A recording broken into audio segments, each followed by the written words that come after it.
Good morning and welcome to the Forex Daily Update, brought to you by Pepperstone on Thursday the 13th of December 2018. I'm Darren Sinden and you can follow me throughout the day on Twitter by using @ds_Pepperstone. Let's kick off with a look at the overnight changes and price moves to be aware of. Bear in mind we're recording this around 11:30 GMT London time, so we're midway through the London session.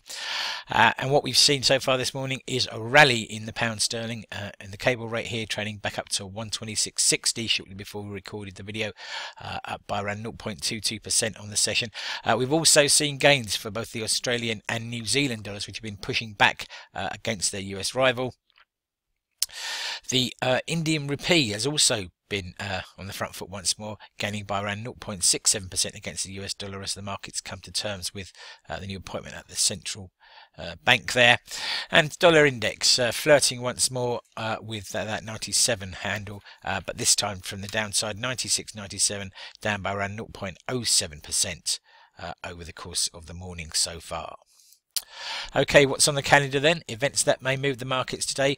A pretty busy calendar. We've already had a fair bit of interesting data, including HICP, the Harmonised Index of Consumer Prices data out of Germany. We saw a Swiss National Bank interest rate decision, and we'll come to that in a bit more detail momentarily. To come then at 12:45 GMT we will have the interest rate decision for December from the ECB, and that will be followed at 13:30 by Mario Draghi's press conference and statement, where I'm sure he'll be given a good quizzing about the removal of QE and the prospects for the European economy going forward. In between the rate decision and the press conference, we should also have at 13:30 continuing and initial jobless claims out of the States, continuing jobless claims for the week of November 30th and initial jobless claims for the week of December 7th. At 13:30 also we shall have some new house price index data out of Canada for the month of October, and then we take a pause until 1900 when we'll hear the monthly budget statement out of the US, a look at the state of US government finances as for the month of November.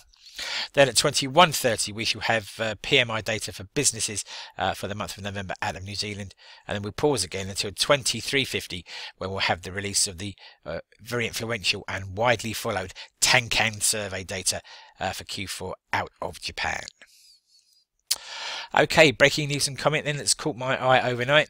First of all, UK PM Theresa May survived a no confidence vote among her own MPs and now heads to Brussels to meet with other EU leaders, although what can be achieved in her talks about the Brexit deal remains to be seen.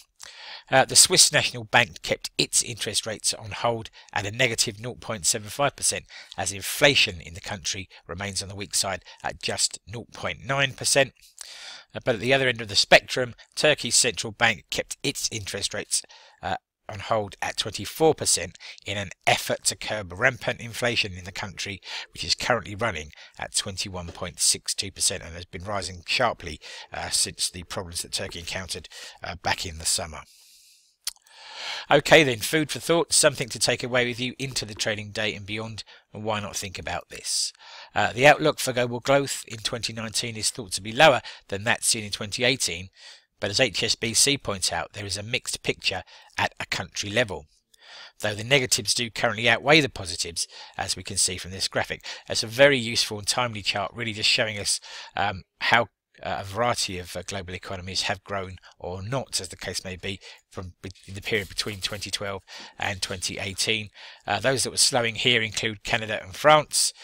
Weaker economies, Argentina, Brazil, perhaps most worryingly China, and down here, of course, at the bottom, you can't ignore the fact that UK is in this section of the table. Those gaining momentum, Australia, Poland, and the USA. Those with no steady or clear trend include India, Mexico and New Zealand. Right, please do take a moment to read this risk warning. Trading CFDs and foreign exchange on margin can be a risky business.